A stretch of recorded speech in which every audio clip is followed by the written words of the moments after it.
청년 대국민 소통장 청국장 117회를 지금부터 시작합니다. 반갑습니다. 네, 반갑습니다. 오늘 1일 게스트로 와우. 네. 간단히 한번 소개해 주시죠. 네, 여러분 안녕하세요. 저는 더불어민주당의 전국 대학생 위원장이고요. 오늘 정재우 님이죠. 네. 정재우 님의 자리를 꿰차고 앉게 됐는데 이거 보시면서 굉장히 불안할 것 같은데요. 제가 잘 한번 노려보겠습니다. 고정이 될 수도 있잖아요. 네. 아 그렇죠. 또 고정이 될 수 있기 때문에. 그럼요. 최근에 손톱 물어뜯는 소리가 들리네요. 네, 좋습니다.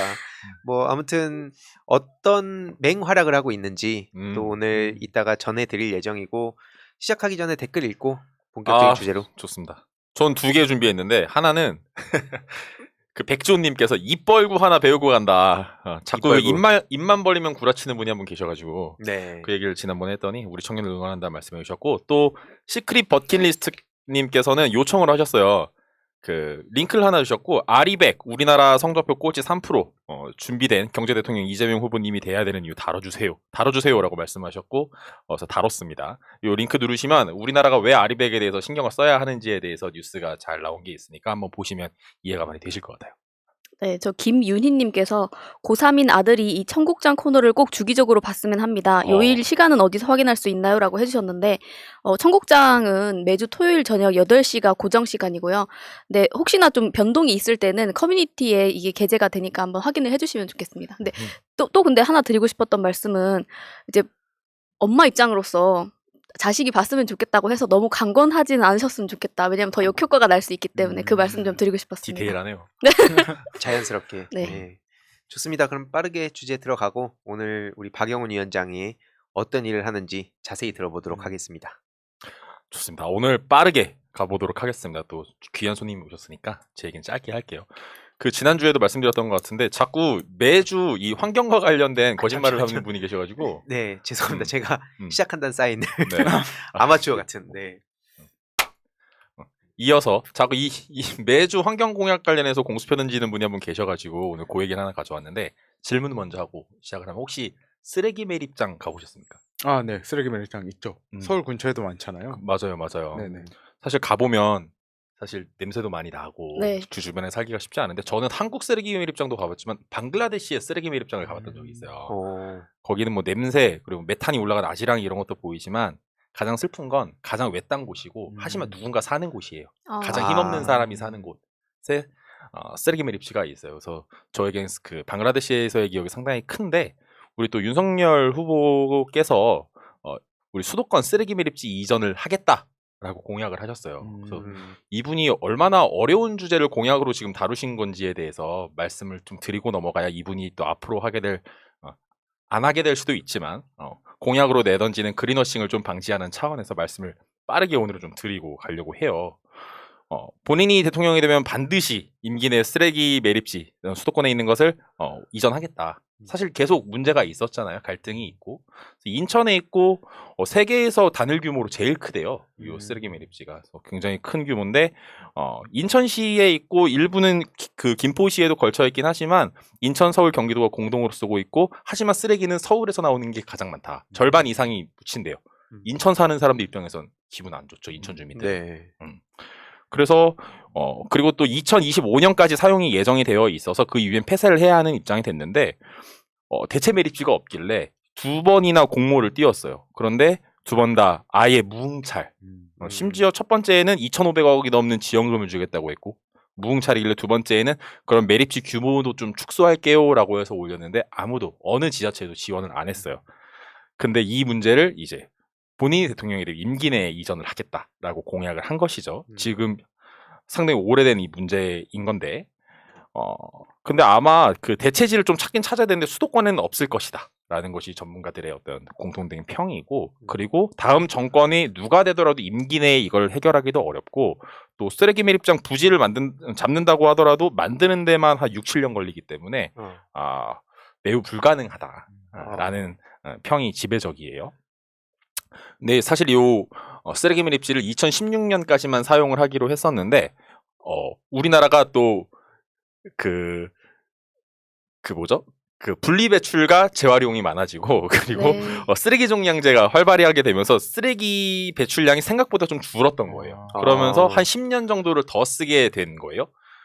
그러면 버리는 사람 입장에서는 그럼 계속 수도권 쓰레기 매립제 10년 더 버리면 되겠네. 하지만 그 근처에 사는 사람들은 10년 더 쓰레기 냄새 맡아야 되겠네가 되잖아요. 그러니까 더 이상 우리는 양보하고 싶지 않다. 2025년 이후에는 절대 우리 물러설 수 없다. 나가라.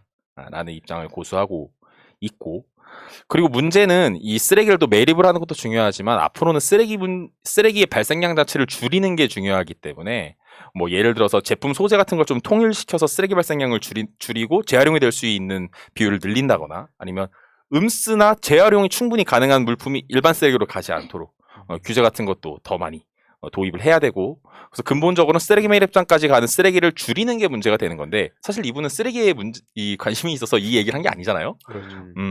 유권자들이 많이 사는 인천 뭐 수도권 쪽에서 표만 받으려는 마음이 또 보이기 때문에 굳이 오늘 또 이렇게 이야기를 꺼내는 것이고, 이 굉장히 어려운 문제인데 이걸 본인이 되게 대단한 해결사처럼 내가 쓰레기 매립장 문제 해결해 줄게 라고 나왔는데, 사실 한 20년 정도가 된 이 긴 갈등 사안을 한 줄짜리 공약을 띡 하고 던져가지고 해결은커녕 오히려 지역 갈등만 부추기게 되는 꼴이 된다라고 좀 볼 수가 있을 것 같아요. 그래서 굳이 비교를 한다면 이게 정말 어려운 문제라고 저는 보는데, 왜 예전에 이재명 후보가 그 경기도지사로 계실 때 그때 계곡이나 하천에 있던 불법 건축물을 철거했었잖아요. 그리고 대단히 잘한 일로 지금도 알려져 있는데, 그것보다 제 생각에 한 10,000배 정도 어렵지 않을까. 네. 이게 무식하면 용감하다고, 원래 아무것도 모르니까 그거 그냥 이렇게 저렇게 해가지고 하면 되는 거 아니야? 약간 이런 방식으로 그냥 생각하는 것 같아요. 맞아요. 하지만 2천만이 넘는 사람들의 쓰레기 문제가 달려있고 벌써 한 20년이 되어가는 갈등 문제를 본인이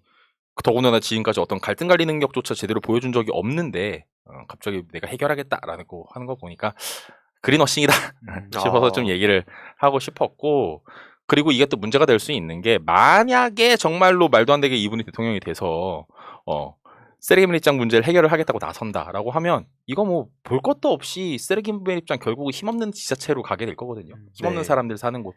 그러면 결국 또 지역 감정이나 지역 간 격차, 안 그래도 큰데 더 커질 것이고, 그렇기 때문에 계속해서 주의를 살펴서 이 사람을 감시를 잘 해야 한다. 이 사람은 수도권 위주, 그리고 수도권의 어떤 재산을 갖고 있는 기득권들만을 위한 이야기를 하는 사람이기 때문에 그런 갈라치기에 또 우리가 속으면 안 된다.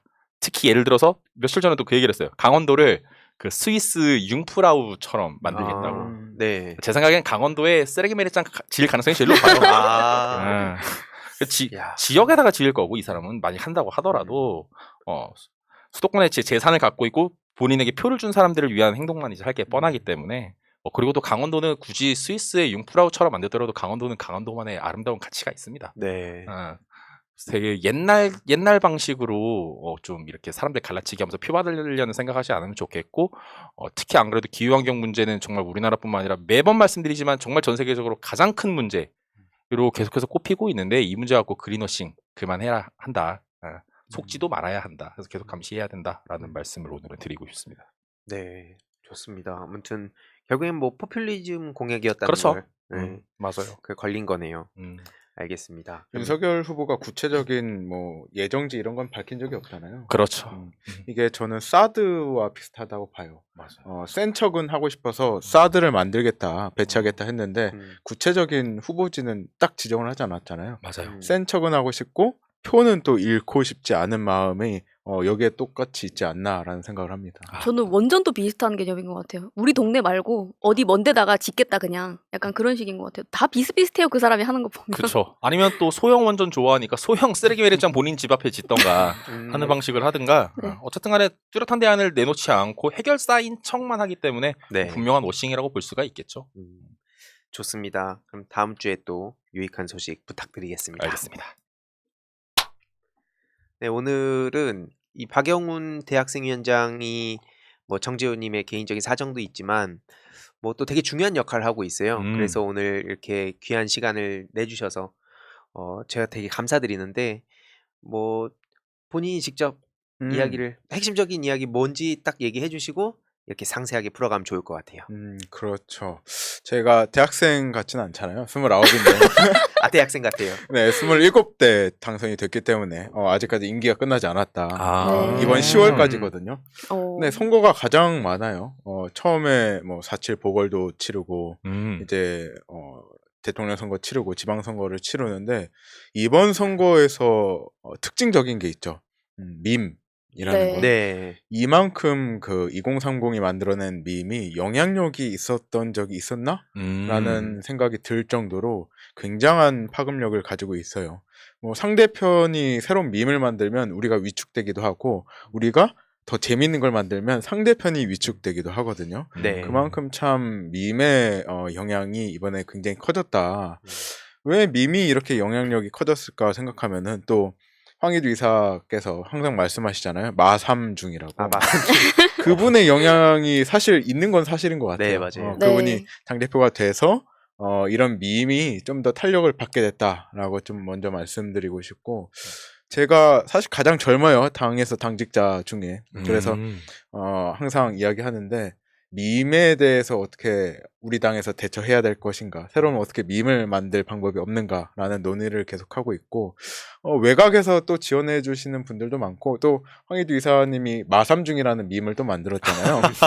정말 입지전적인 업적입니다. 이번 선거에 가장 큰 역할을 해주셨는데 아예 아닙니다. 네, 그런 일들을 좀 같이 하고 있습니다. 청년들과. 아, 네. 지금 뭐 공개적으로 이 박영훈 위원장의 역할을 그러니까 공식적으로 다 얘기할 수 있는 상황은 아니고 언젠가 이 선거가 끝나고 그쵸. 하나씩 웃으면서 풀어갈 수 있을 상황인데 아무튼 정말 중요한 역할을 하고 있다. 특히 기존의 민주당의 대응 방식이 뭐 저도 방송에서 계속 얘기했었지만 논리, 이성, 팩트, 합리 그러니까 이 내용들이 제일 중요하고 본질적으로 그리고 그거의 가장 강력한 무기일 수도 있지만 이준석 대표가 저쪽에서 당대표가 되면서 소위 말해서 뭐 펜코를 기반으로 한 조롱, 일종의 키보드 워리어 이런 행동들이 정치권까지 확 뒤엎었단 말이에요. 지금 뭐 원희룡 본부장이 하는 짓들. 네. 솔직히 이게 민주당 정치인이었다면 저렇게 갈 수도 없거든요. 언론이 얼마나 때렸겠습니까? 근데 거기에 맞춰서 또 박영훈 위원장도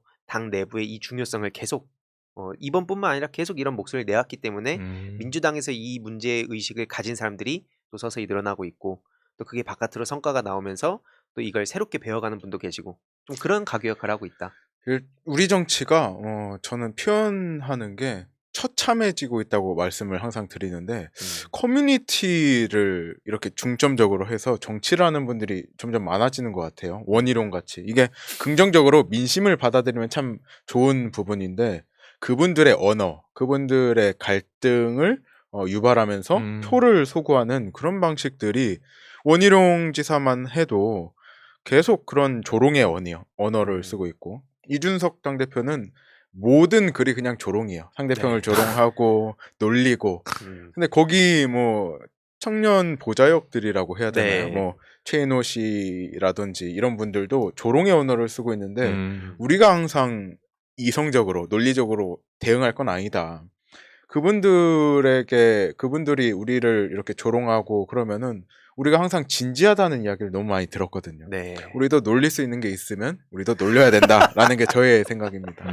네, 왜냐면 거기서 조롱하고 쿨한 척하고 재밌는 척 하잖아요. 근데 거기에 대해서 논리적으로 대응을 해봤자 뭐 난 이거 야 너 왜 이렇게 꼰대처럼 굴어 틀딱처럼 굴어 하고 그냥 그 사람 등 돌려버리면 지는 거거든요. 이길 수가 없는 싸움을 하는 건데 그래서 우리도 우리만의 방식으로 뭐 그렇게 혐오를 일으키는 방법은 아니지만 젊은이들의 그런 방식에 좀 더 다가갈 수 있는 소통의 방식을 취해야 한다는 얘기를 하시는 건데 저도 진짜 공감합니다. 그동안 이 이미지가 민주당에 굉장히 필요했던 것 같아요.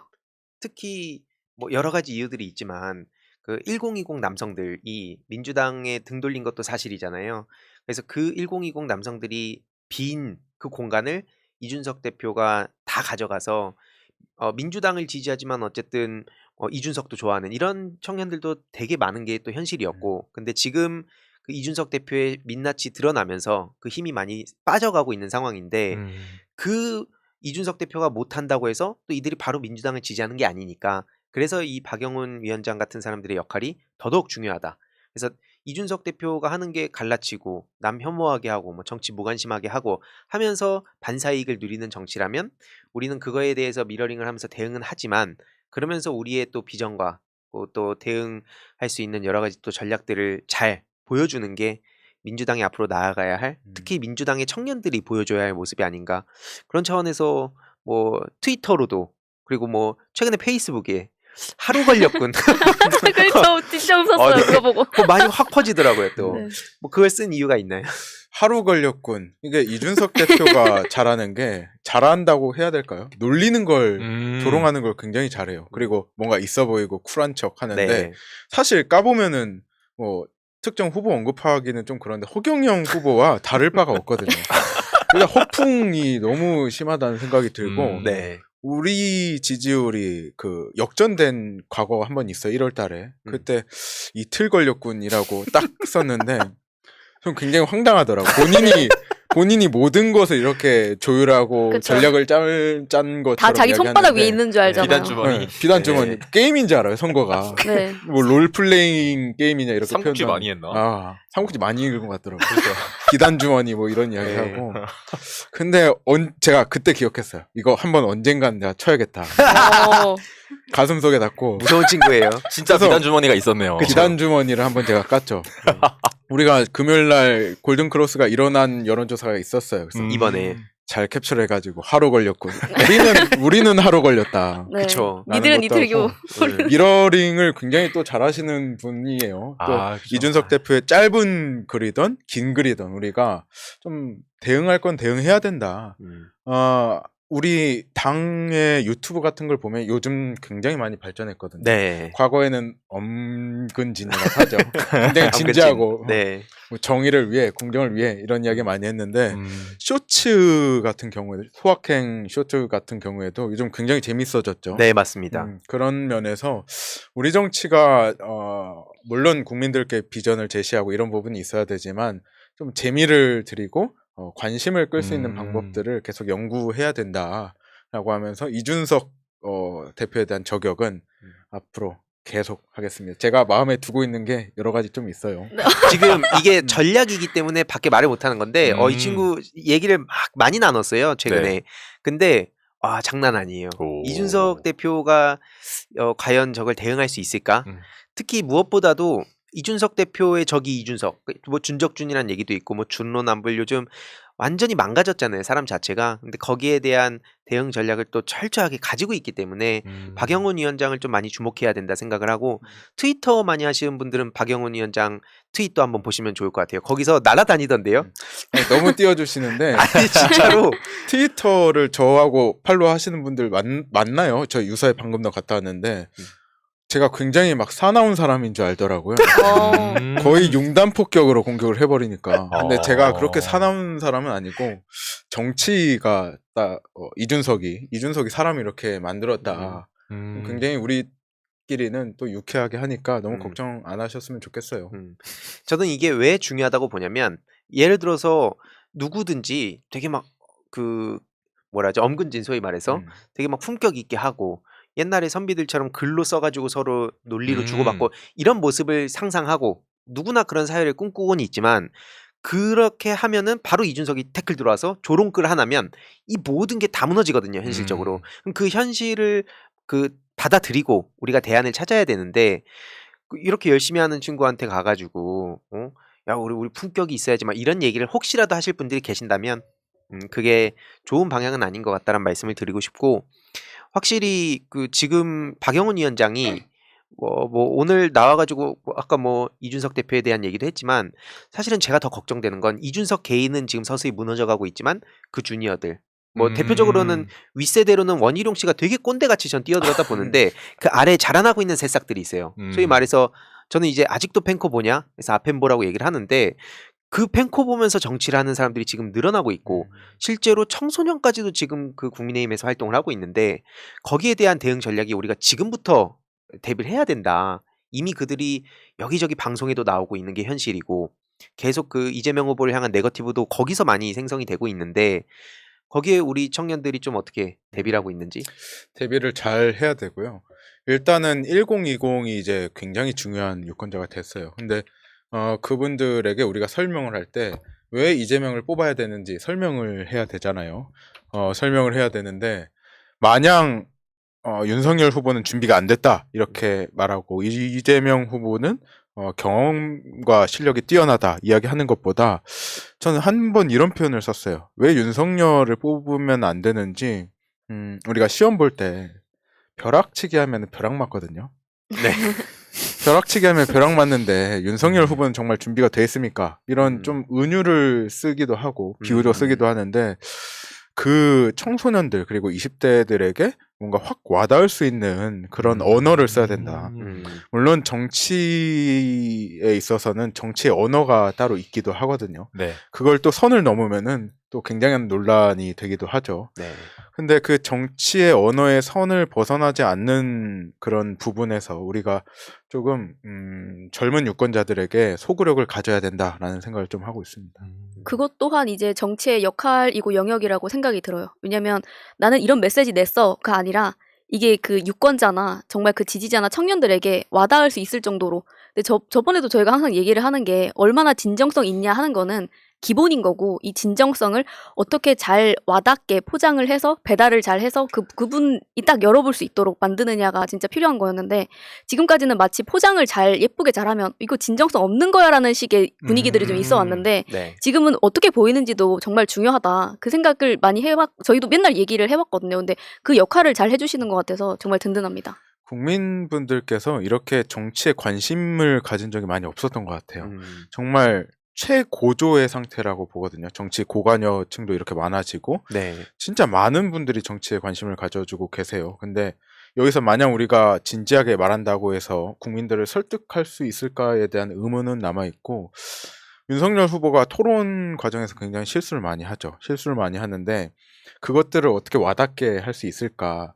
몇 가지 좀 예를 들면 아리백 아까 말씀하셨잖아요. 아리백도 윤석열 후보가 아리백을 모릅니다 라고 말하기보다는 아니 뭐 파란색은 진로 그리고 초록색은 참이슬밖에 모르는 후보가 어떻게 이걸 할 수 있겠냐라는 식으로 표현을 해도 좋고 아리백 뭐 진로 이지백밖에 모르는 분이 아리백 어떻게 합니까? 네. 이거는 이재명 후보가 반칙한 겁니다. 이런 표현도 저는 우리 정치에서 이제 쉽게 쓰일 수 있어야 된다. 그래야 좀 정치를 모르는 분들이 아 윤석열 후보가 정말 준비가 안 됐구나. 정말 전문성이 없구나라는 것을 좀 깨달을 수 있는 쉬운 방법이라고 생각해요. 저도 이게 되게 공감하는 게 저도 정치 혐오층이었던 시절이 있었고 뭐 예를 들어서 이준석 대표를 예를 들어보면 이준석이라는 사람이 어쨌든 대중들한테 많이 알려져 있는 것도 사실이고 당 대표까지 했다고 또 핵심 지지층들 그 코어 지지층이 있잖아요. 네. 그래서 그 언론에 나온 이준석을 보면서 되게 막 정치 고수 막 비단 주머니 흔들고 있고 뭐 이러는 거 보면서 대부분은 근데 고관여층이 아닌 이상 그런 모습으로 이준석을 보니까 되게 정치 그래도 잘하고 그래도 그 젊은 나이에 보수당의 당대표가 된 게 정말 대단한 거 아니냐. 물론 또 뭐 저는 그 당이 보수의 가치를 추구한다고 생각하진 않습니다만 어쨌든 그런데 저는 그래서 비유를 그렇게 하거든요. 그냥 게임으로 비유를 하자면 뭐 거의 그냥 브론즈급의 트롤이 그냥 뭐 페이커 선수한테 가가지고 막 악플 달면서 막 자기가 뭐 비단 흔들고 있는 거나 마찬가지다. 그러니까 실제로 그만큼 형편없다라고 얘기를 하면 게임하는 친구는 바로 꽂히는 거예요, 이게.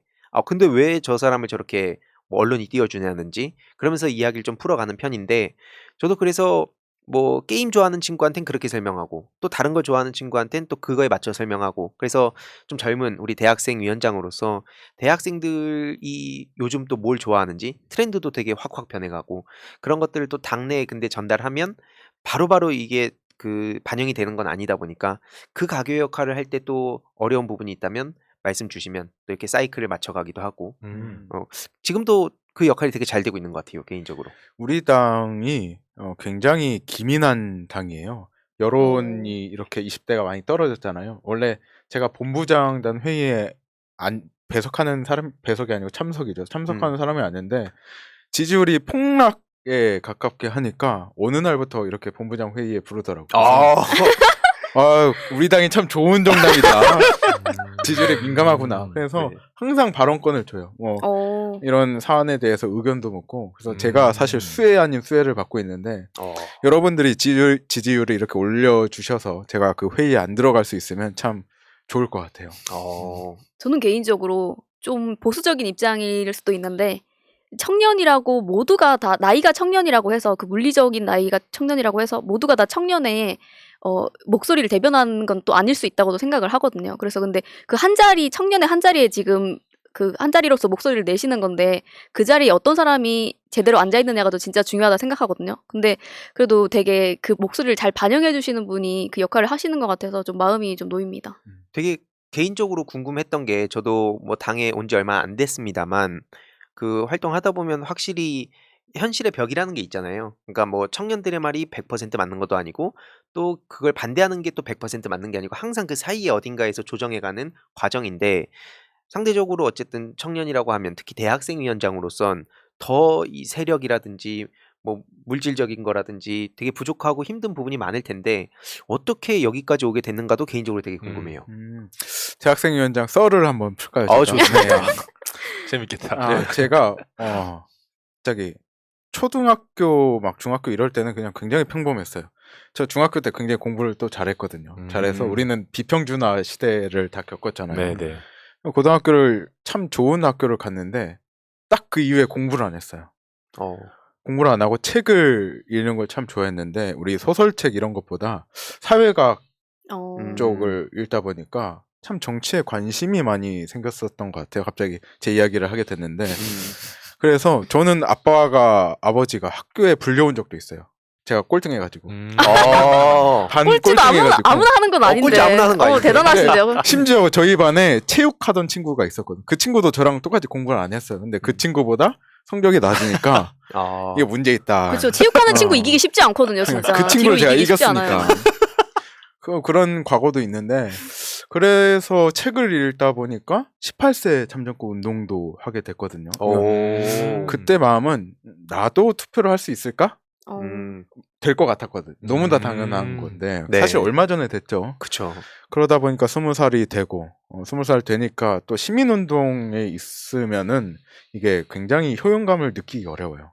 그래서 민주당에 들어오고 지역에서 대학생위원장 광명갑에서 한 3년 하고 경기도당에서 한 2년 활동하고 또 전용기원 여기 자주 오시잖아요. 종종 왔습니다. 예. 그분하고 전국대학생위원회 활동하다 보니까 제가 출마를 하게 됐죠. 그래서 연도로 따지면 13년부터니까 9년 됐나요? 10년 됐는데 저도 고인물이다.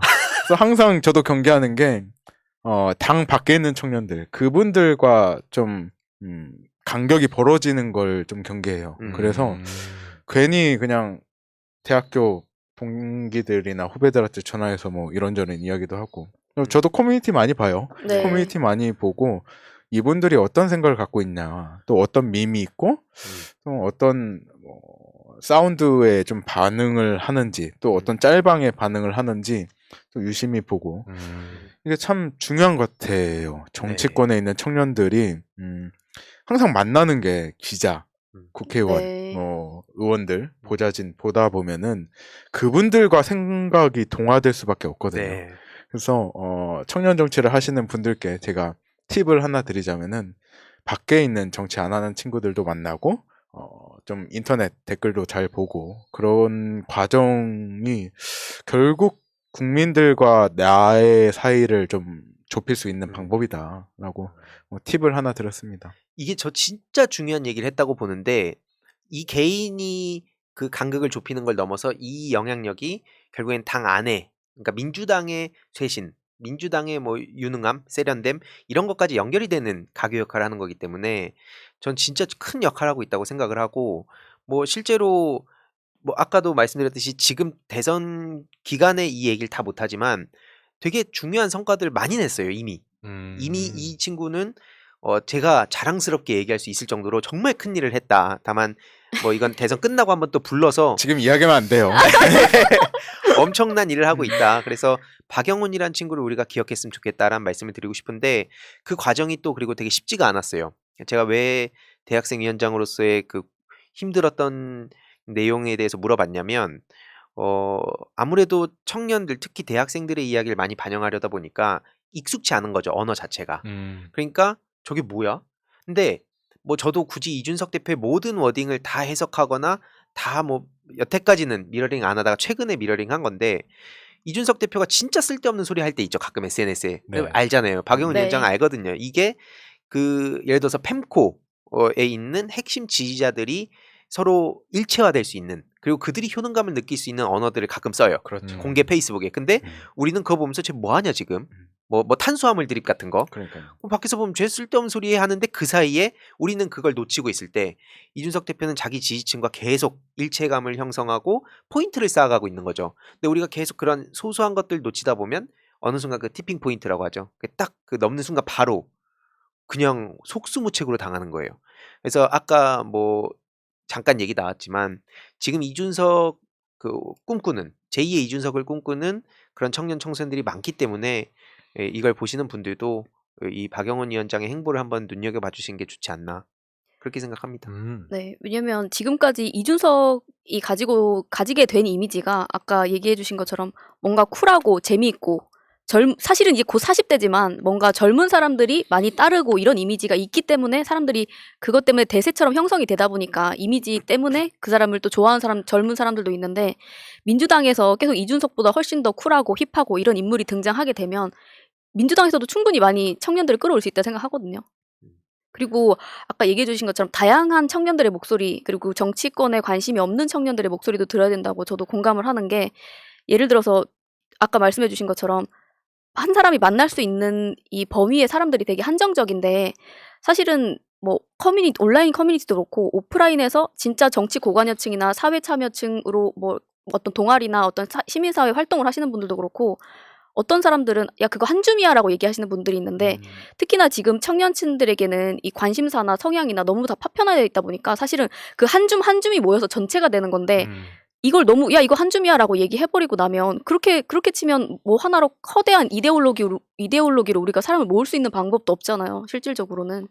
그 한 줌이 홍준표를 대선 후보로 만들 뻔했어요. 그럼요. 진짜. 그 한 줌이 만들 뻔했고 한 줌이라고 표현하기에는 굉장히 영향력이 커졌다. 지금 밈이라고 제가 아까 말씀드렸는데 밈은 저는 뭐 누가 반박을 할 수도 있겠지만 확신을 해요. 10대, 20대가 만들어서 점점 그 윗세대에게 퍼뜨리는 거거든요. 네. 처음에 예를 들면은 김건희 씨가 기자회견을 했을 때 I Believe 노래를 이렇게 네. 씌웠잖아요. 그거를 20대 분이 이렇게 씌우니까 점점 이렇게 윗세대에게 퍼진 거라고 저는 생각하거든요. 또 우리 역대 대선을 보면 안철수 후보가 태풍이었잖아요. 안풍. 사람의 이름에 태풍이라고 부르는 사례는 안철수가 거의 입지전적인 유일한 사례라고 볼 수 있는데 안철수 후보가 왜 그렇게 떴을까? 20대에게 토크 콘서트를 하면서 굉장한 공감 그리고 네. 반향을 일으켰죠. 그렇기 때문에 전 세대로 그 당시 퍼진 거고 후보가 안철수가 될 뻔했어요. 12년도에는. 그리고 서울시장 후보로도 굉장히 높게 거론됐었죠. 네. 그래서 지금 우리 당도 그렇고 우리 정치권이 10대, 20대 이분들이 어떻게 하면 정치에 더 관심 가질 수 있게 하고 우리의 의견을 더 쉽게 너무 어려운 언어를 쓰면 안 돼요. 네. 글을 쓸 때도 우리 당에서 어려운 언어를 쓰면 안 되고 이분들이 더 알아들을 수 있게 그리고 좀 더 확 이렇게 와닿을 수 있는 그런 언어도 잘 연구해야 될 것 같아요. 확실히 지금 그 대학생들, 그러니까 그 안에 있는 분들이 전 진짜 고맙고 귀하다고 생각하는 게 그 약간 그런 거 있잖아요. 어디 가서 나 민주당 활동하고 있으면 왜? 그 당을 왜? 이런 분위기일 땐 하기 싫잖아요, 솔직히. 근데 분위기 막 좋고 특히 그 문재인 대통령의 최전성기일 땐 그냥 어디 가면은 와 막 그냥 보기만 해도 막 부러워하고 나도 끼고 싶어하고 이런 분위기에서 그 냉랭해진 그 시기를 거쳐서 지금 또 다시 여기까지 끌어온 청년이기 때문에 이 소중함 절대 잊어서 안 된다 보고 또 대학생들이 지금 안에서 고생하는 친구들이 또 되게 많은 거로 알고 있는데 그들이 어떻게 하면 더 정치적인 영향력 그런 게 더 커질 수 있을지도 뭐 같이 계속 고민해봐야 될 문제인 것 같습니다. 그 지금 당내 분위기는 그럼 좀 어때요? 어떤 분이요? 뭐 이 대선 앞두고 지금 청년들에 대한 게 한동안 사실 많이 힘들었고 위축됐던 것도 사실인데 요즘은 좀 그래도 분위기 달라지지 않았나요? 이게 뭐 저희가 잘해서 분위기가 좋아졌다라고 말씀 드릴 수도 있겠는데 저는 반사적인 효과도 좀 있다고 봐요. 이준석 대표를 우리가 너무 많이 언급하는데 이준석 대표가 저렇게 트롤링이라고 하잖아요. 네. 트롤링을 너무 잘해주고 있다. 그렇기 때문에 그것에 반감을 가진 분들이 우리 진영에 이렇게 쏙쏙들이 모여들고 있고 지지율도 60대 15 이런 수준에서 이제 굉장히 많이 좁혀지고 있어요. 30대는 역전했더라고요. 네. 근데 20대도 역전이 얼마 안 남았다라는 말씀을 드리고 싶고 이준석 대표가 인기를 얻는 과정이었죠. 그런 과정들이 네. 뭐 짧고 뭐 누가 볼 때는 외계어라고 할 수 있는 의미 없는 말이었지만 본인의 지지세를 이렇게 모으는 과정이 그런 조롱과 네. 언어 사용이었다면 그것을 또 발목 잡는 시기가 다시 온 것 같아요. 그래서 뭐 이준석 대표처럼 정치를 하는 게 청년 정치라고는 또 생각하지는 않고 누가 그래요? 이준석 대표가 청년 정치의 미래다라고 이야기하면 그럼 청년 정치의 미래는 우리 파산이네요. 파산이다. 저게 저의 미래면은 우리 부도납니다. 네. 방금 트위터인 줄 알았어요. 아주 맵네요, 아주. 좋아요. 그런가요? 네. 잘했나? 잘했어요. 네. 그런 말을 좀 쓰고 싶습니다. 분위기는 굉장히 좋아졌다. 우리도 잘하고 있지만은 트롤링 덕분에 수혜를 본 측면도 많다. 아니, 진짜 이준석 대표는 진짜 트롤이 확실한 게 제가 계속 얘기할 때 처음에 사람들이 되게 긴가민가 했어요. 괜히 그냥 꼬투리 잡는 거 아니냐 했는데 이준석의 비단 주머니 한번 최근에 다 정리해봤을 때 진짜 가관이잖아요. 뭐 크라켄 그 지금 그쪽 역고발 당했죠. 그 다음에 뭐 비단 주머니 흔들면서 열차 이번에 제가 나랑 열차라고 댓글 남겼다 차단당한 거 아니에요. 족발 열차. 네, 족발 열차 뭐 그래서 전 팀킬 주머니다 뭐 그렇게 남겼는데 바로 칼 차단하던데 그거 말고도 호남 손편지도 호남에서 포스터 붙었잖아요. 그렇죠. 이럴 시간에 토론이나 하자고. 커플티는 두고두고 박제가 돼가지고 윤석열 후보를 바보 만든 게 전 이준석의 공이 가장 크다 봐요. 그래서 이준석 대표의 그 반감을 가진 사람들이 되게 다양한 사람들이 있는데 거기에 홍준표 후보 지지자들, 안철수 후보 지지자들, 뭐 여성들 말할 것도 없고 그 다음에 심지어 윤석열 후보를 지지하는 기성세대 분들도 이준석 대표 되게 싫어하잖아요. 그러니까 말도 안 되게 세대포 이론을 주장할 때 사실 아까 말씀하셨듯이 그 밈을 믿고 2030으로 해서 이 40대를 포위하겠다라는 전략을 한 게 그 패기는 인정하겠습니다만 현실적으로 지금 전 역부위의 상황에 처한 게 아닌가 생각합니다.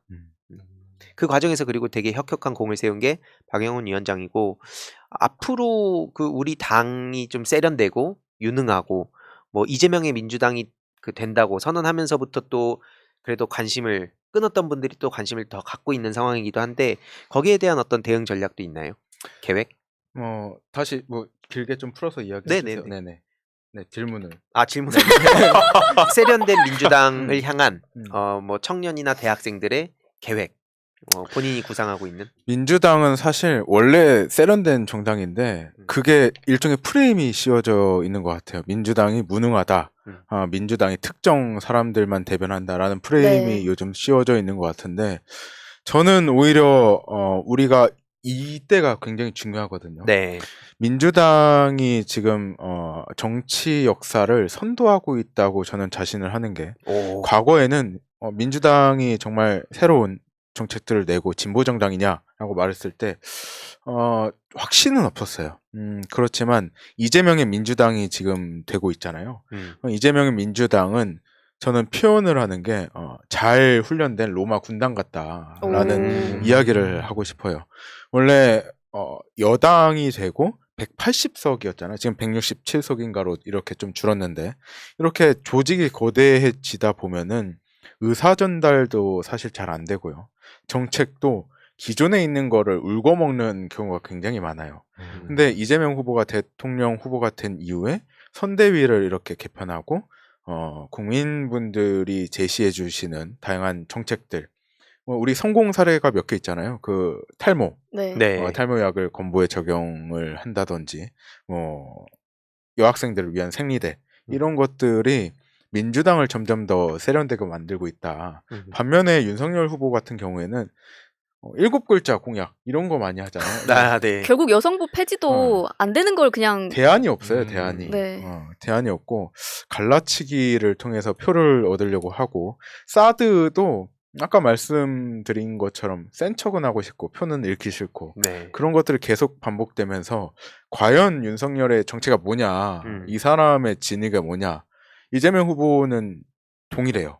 국민들을 통합해야 되고 우리가 좋은 정책으로 우리 삶을 더 낫게 해주는 대통령을 뽑아야 된다.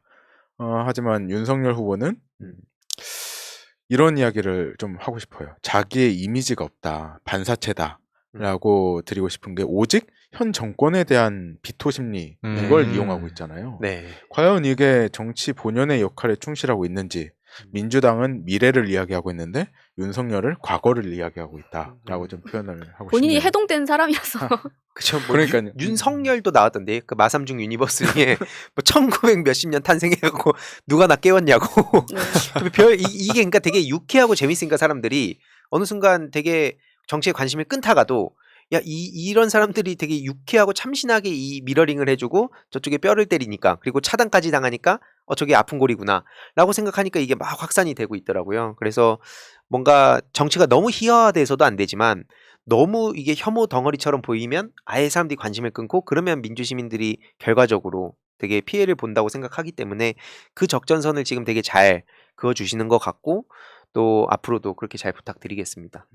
오늘 뭐 윤석열 후보는 갈라치기를 하잖아요. 네. 황희두 이사님이 올려치기를 해줘서 제가 너무 쑥스러운데 네, 열심히 한번 잘 해보겠습니다. 근데 지금 이게 그 언어 이런 게 보면은 되게 쇼미더머니 좋아하시죠?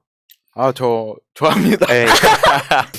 아무튼 그 이런 쇼미나 이런 게 왜 중요하다 보냐면 그런 거에 익숙한 거예요. 그러다 보면 나도 이렇게 한 번씩 얘기를 던져보고 막 나도 비유를 해보기도 하고 이런 것들을 하기 때문에 그 젊은 남성들이 특히 박영훈 위원장을 접하고 나면 되게 매력을 느낄 것 같다는 생각이 들고 윤석열 후보 같은 경우에도 아까 말씀 주셨듯이 앞에서는 반중하고 뒤에서는 친중한다. 이거 노영민 전 비서실장님이 공개적으로 말씀하셨죠. 그리고 뭐 여가부 폐지한다고 그 둘이서 이준석 대표랑 티키타카 하더니 이수정 교수를 갑자기 젠더 강의한다고 불러와서 이대남들이 뒤통수 맞았다고 하고. 그러니까 지금 이런 게 현실이기 때문에 그러다 참 맞다. 오늘 어떻게 그거 한번 얘기해 주시죠. 어떻게라는 단어가 여성 혐오적인 표현인 건 다 알고 있잖아요. 네. 근데 그것을 국민의힘의 윤석열 후보 공약집에 네. 이렇게 당당하게 네. 이렇게 올렸어요. 제가 사법개혁 부분에 들어가 있더라고요. 그러니까요. 네. 참 진짜. 정확한 워딩이 경찰관이 어떻게 하면서 사건 현장에서 범죄를 외면했다는 비난도 있지만 이게 공당으로서 사실 할 수 없는 이야기거든요. 네. 한심하네.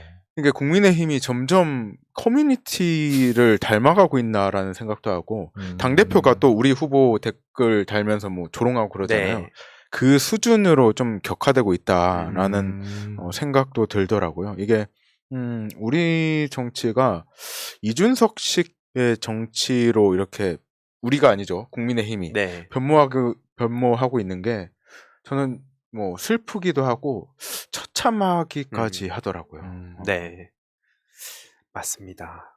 아무튼 뭐 이따가 뒷부분에 마무리 인사하는 걸로 하고 어차피 근데 제가 오늘 가지고 온 주제가 좀 연결이 되는 것 같아서 그러면 네네네. 그냥 쭉 얘기를 한번 해보자면 좋아요. 원래 제가 사회문화 자체 현상에 대한 자체 밈이라는 거에 대해서 오늘 좀 얘기를 해보려고 했는데 사실은 앞부분에 굉장히 많이 얘기들이 나와서 이제 많은 분들이 최근에 사실은 이게 최근에 나온 것도 아니고 몇 년 됐죠. 사실 밈이라는 용어가 유행하게 된 지.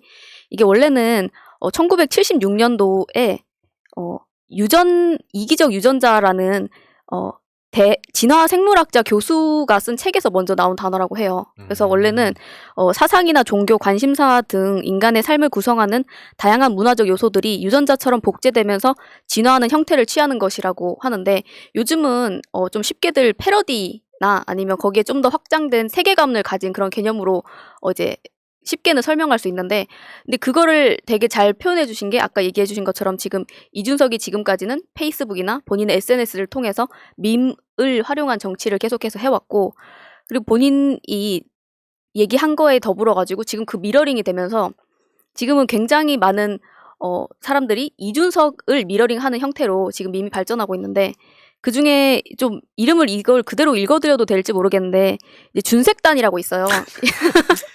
나무위키도 올라갔던데요? 네, 이준석을 포위하는 약간 그런 이제 쭉 이제 그 아이디들이 있고 이 사람들이 연대하고 있는 이제 준색단 보면 뭐 아이디라고 해야 되나 이름이라고 해야 되나 이게 뭐 이준색도 있고 뭐 성스톤, 성납준석, 준석기, 이게 또 진화가 되다 보니까 여기서 이제 윤석열이 또 나오는 거죠. 그래서 술석열, 윤국몽, 윤색열, 윤학문 쭉쭉 나와요. 그래서 무속열부터 해가지고 이제 쭉 나오는데 그러다 보니까 이제 점점 이수정에 대해서도 이슈정 이런 식으로 쭉 나오고 있거든요. 그래서 하나의 거대한 세계관이 형성이 되었다. 여기에 대해서 페이스북이나 SNS를 좀 안 하시는 분들께서는 좀 생소하실 수도 있는데 이제 이런 아이디들이 어떻게 하냐면 이준석이 계속 아까 말씀해 주신 것처럼 조롱 글을 뱉어내면 거기에 미러링을 해서 그걸 되받아치는 형태로 지금 온라인전을 계속해서 이어나가고 있고 이것들이 보는 사람들을 되게 재밌게 하거든요.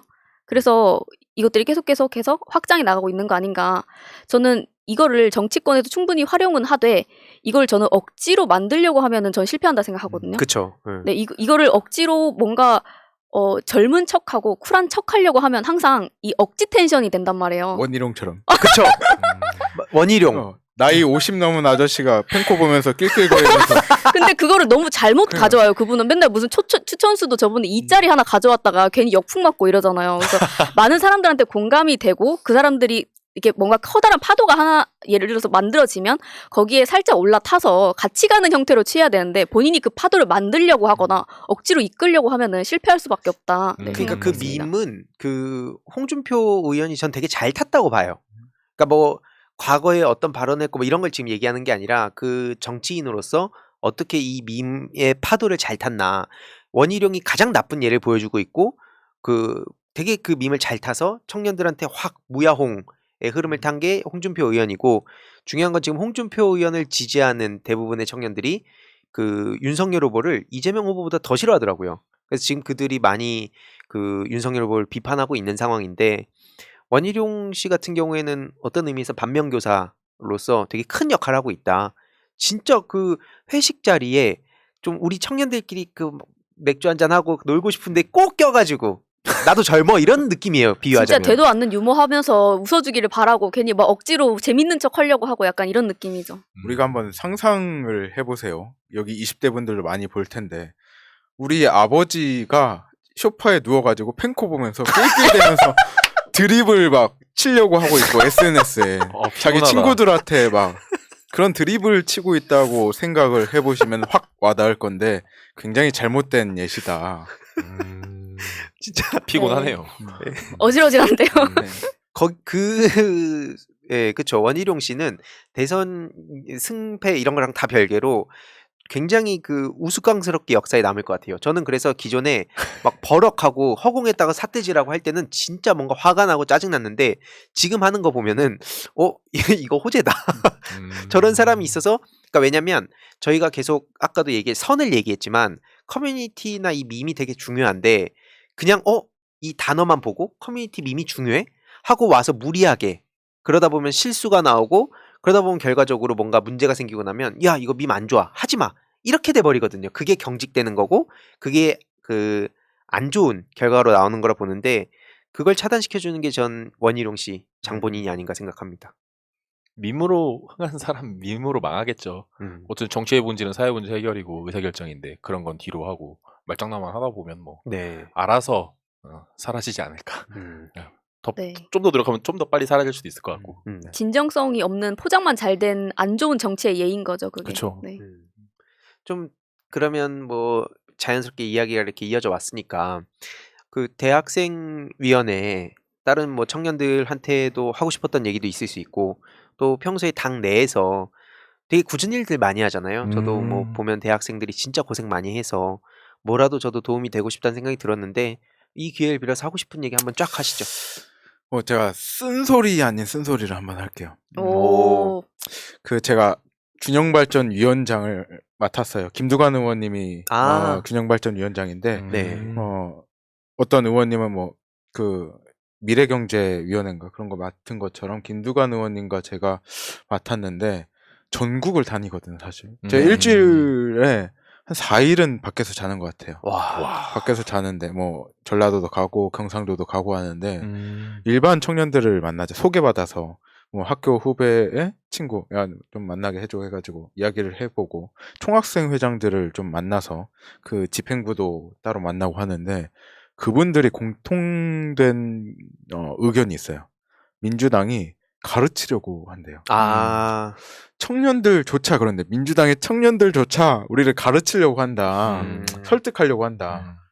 근데 곰곰이 생각해 보면 사실 저도 많이 가르치려고 했어요. 저도 뜨끔합니다. 우리가 옳다라고 한 이야기도 있었는데 네. 민심을 뛰어넘는 당심은 없다라고 저는 확신을 하고 있고 우리가 4.7 때도 진 게 당심으로 민심을 설득하려고 했던 부분이 있었던 것 같아요. 그래서 지금 우리 당에 있는 청년 정치인들, 국회의원도 있고 국회의원 아닌 분들도 있는데 이분들이 좀 새겨들어야 된다. 우리는 민심을 수용해서 그걸 정책화하는 거지 우리만의 생각으로 이분들을 설득하고 이런 것은 좀 피해야 되지 않나. 사실 저는 가슴이 찢어지는 고통을 느꼈어요. 그 말을 계속 들으면서.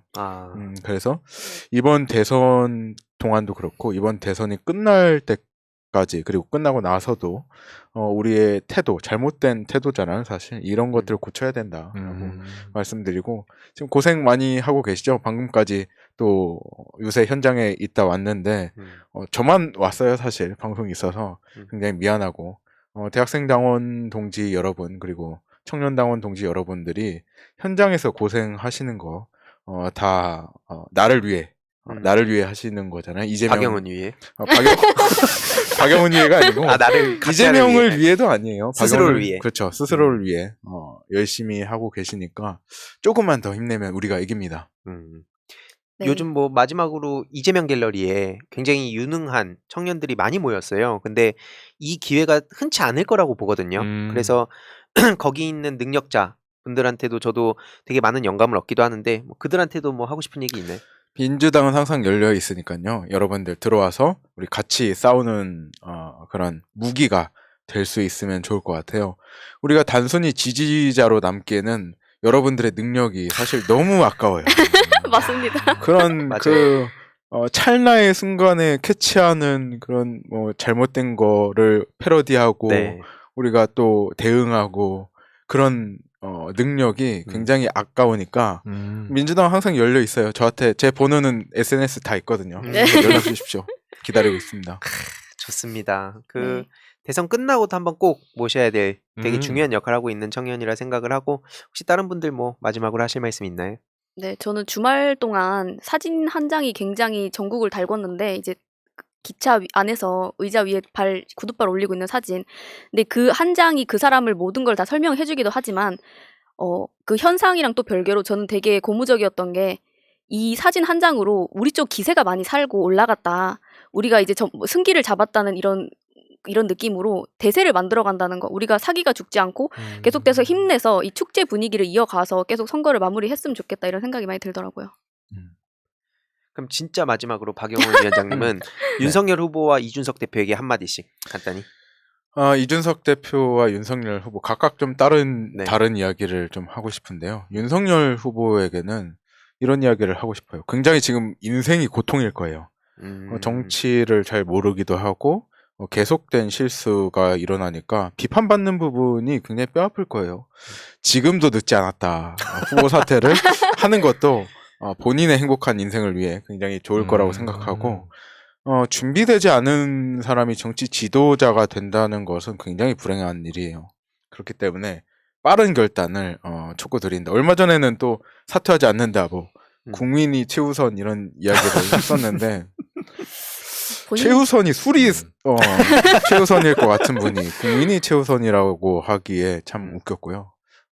아무튼 좋은 발전이 있었으면 사실 좀 바라는 면이 좀 강해요. 또 이준석 대표에게는 정치의 본연의 역할을 좀 잊지 않았으면 좋겠다.